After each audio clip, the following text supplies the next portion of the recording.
अवधूत चिंतन श्री गुरुदेव दत्त श्री स्वामी समर्थ एक नवीन व्हिडिओमध्ये सर्वांचं खूप खूप मनापासून स्वागत आहे। आज आहे गुरुवार, तर सर्वांना शुभ गुरुवार। तर आजच्या व्हिडिओमध्ये आपण बघणार आहोत की श्री चक्रराज यंत्र त्याची स्थापना बघणार आहोत कशी करायची, आणि त्याचबरोबर देवघरामध्ये ते चक्रराज यंत्र कसं ठेवायचं, कुठे ठेवायचं, देवघरामध्ये त्याचं स्थान कुठे असतं, सर्वात महत्त्वाचं म्हणजे। तर सर्व डिटेल माहिती बघणार आहोत, त्याच्यामुळे व्हिडिओ शेवटपर्यंत नक्की बघा। आणि तुम्हाला जर आता यंत्र घ्यायचं असेल, म्हणजे तुमच्याकडे आता यंत्र कोणतंच यंत्र नाहीये आणि तुमचा विचार आहे आता आपल्याला यंत्र घ्यायचं आहे, तर कोणतं यंत्र घ्यावं, तर मी सांगेल तुम्ही श्री चक्रराज यंत्रच आता घ्या। जर पहिलं श्री यंत्र असेल तर ते राहू द्या, आणि आता तुम्ही हे राहू द्या, आणि ते असेल तरीही हे यंत्र तुम्ही घ्या। आणि नवीन तुमच्याकडे कोणतेच नाहीये तर मग हे एक तुम्ही घेऊ शकता। तर आता मार्गशीर्ष महिना सुरू आहे, मार्गशीर्ष महिन्यामध्ये तुम्ही यंत्र तुमच्या घरी आणून त्याची स्थापना करू शकता। आज गुरुवार आहे, आज गुरुवारी समजा आता तुम्हाला नाही जमलं, पॉसिबल नाही झालं, तर पुढचा एक अजून गुरुवार आहे मार्गशीर्ष महिन्यातला, त्या गुरुवारी पण आणून तुम्ही याची स्थापना करू शकता। तर त्याची पूर्ण डिटेल माहिती सांगण्याच्या अगोदर श्री चक्रराज यंत्र कसं दिसतं तर तुम्हाला दाखवते। हे बघा, श्री चक्रराज यंत्र आहे, यंत्राचा राजा याला म्हटलं जातं, आणि सगळ्यात प्रभावी हे यंत्र आहे। आपल्या घरातली वास्तुदोष, नजर दोष, त्याच्यानंतर बाहेरची काही घरावर वाईट दृष्ट असेल किंवा बाहेरची काही निगेटिव्हिटी घरामध्ये आलेली असेल ती सर्व घालून टाकतं। पूर्ण घराचं संरक्षण हे यंत्र करत असतं आणि घरामध्ये आपल्या लक्ष्मी स्थिर ठेवत असतं। घराचा राजा हा यंत्र आहे, त्याच्यामुळे हे एक यंत्र जर तुमच्या घरामध्ये असेल तर तुम्हाला बाकी दुसऱ्या कोणत्याच यंत्राची गरज पडणार नाही। त्याच्यामुळे हे यंत्र तुम्हाला जर घ्यायचं असेल तर नक्की घ्या। तर हे यंत्र कसं स्थापन करायचं आहे, तुम्ही नवीन आणलेलं आहे आणि त्याची स्थापना कशी करायची आहे। आता ह्या यंत्रावर खूप सेवा झालेली आहे, म्हणजे जेव्हा वेरूळ येथे याची स्थापना होते, म्हणजे तिथं भरपूर संख्येमध्ये सेवा घेण्यात आली होती, तर तिथे सुद्धा मी गेले होते आणि ह्या यंत्रावर सेवा केली ती, म्हणजे तिथे स्थापना याची केली होती, सिद्ध तिथेच केलं होतं हे यंत्र। त्याच्यानंतर आम्ही मथुरेला गेलतो, तिथे पण भागवताचं पारायण खूप मोठ्या संख्येमध्ये झालं होतं, तर तिथे सुद्धा याची पूजा केली होती। म्हणजे तिथं बऱ्याचशा सेवेकऱ्यांना म्हणजे श्री चक्रराज यंत्र नवीन घेतलं होतं, तर त्याची स्थापना त्या लोकांनी केली होती तिथे, त्याच्यासुद्धा मी ही सेवा केली होती, म्हणजे त्याच्यासुद्धा मी सेवा केली हे यंत्रावर। त्याच्यामुळे हे यंत्र खूप जास्त सिद्ध झालेलं आहे, आणि जितकी आपण यंत्रावर सेवा करू तितकं ते सिद्ध होत असतं आणि तितकंच ते आपल्यासाठी काम करत असतं। मी तुम्हाला वारंवार सांगत असते, आता ही तुम्हाला माहिती कोणीही सांगणार नाही इतकी डिटेल, त्याच्यामुळे व्हिडिओ शेवटपर्यंत नक्की बघा। यंत्र घ्यायचं असेल तर हे यंत्र घ्या आणि त्याची पूर्ण स्थापना कशी करायची आहे। आणि यंत्र आपण नुसतं एकदा जर घेतलं तर घेऊन स्थापना करून देवघरात ठेवायचं नसतं, तर तो वारंवार त्याच्यावर सेवा पण करायची असते। तर तिजोरीमध्ये वगैरे ठेवू नका, मी ठेवलं होतं पण आता काढून घेतलं, कारण आता हे देवघरात ठेवायचं आहे, आणि देवघरात कुठे ठेवायचं ते सुद्धा तुम्हाला सांगते। तर अगोदर त्याची स्थापना कशी करायची आहे, तर बघा, तुम्ही जर श्री चक्रराज यंत्र डिंडोरी प्रणीत जर घेतलं, तुम्हाला तो पूर्ण बॉक्सच मिळतो, म्हणजे संचच मिळतो त्याच्यामध्ये पूर्ण साहित्य असतं।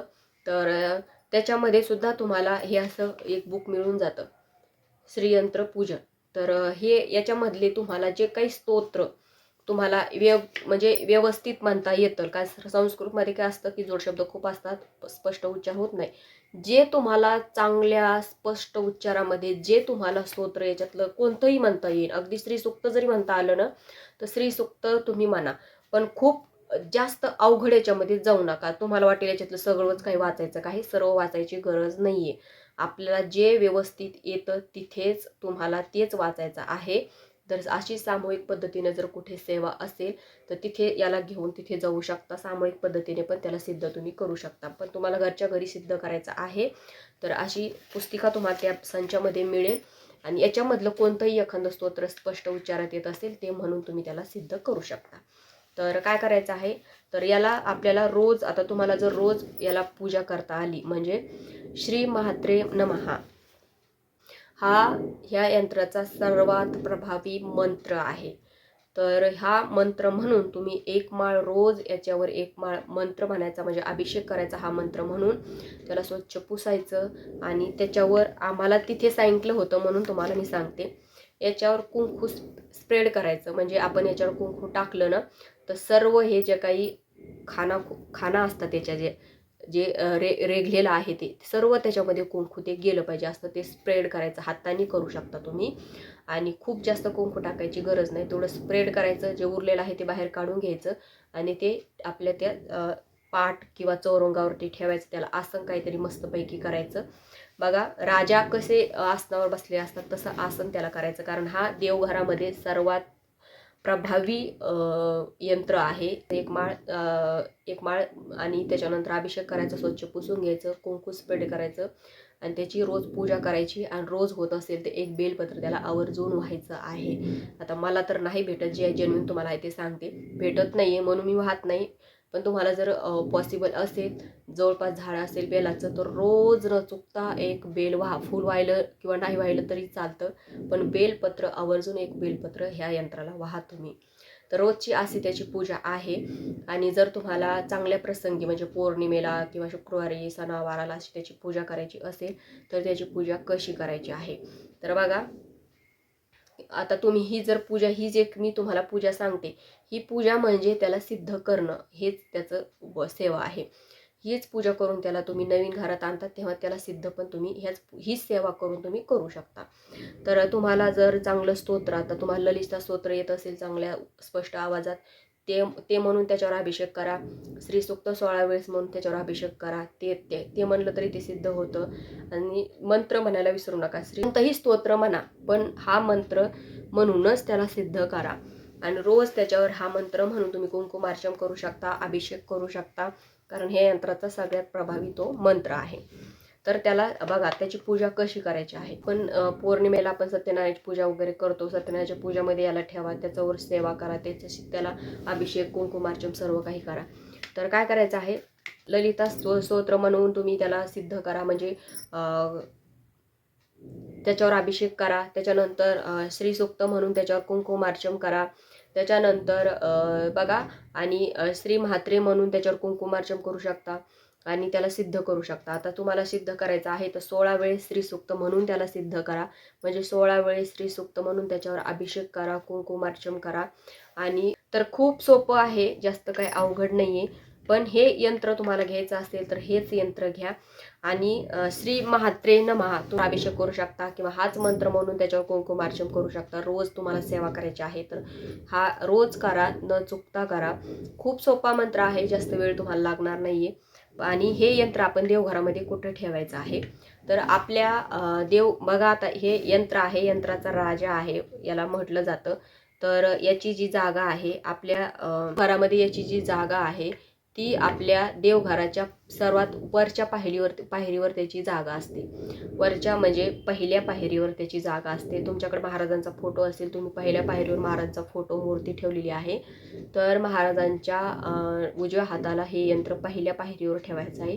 या यंत्राला सुद्धा चौरंग किंवा पाठ किंवा आसन एखादं करायचं आणि त्याच्यावर हे यंत्र ठेवून द्यायचं आहे. पहिल्या पायरीवर ठेवायचं.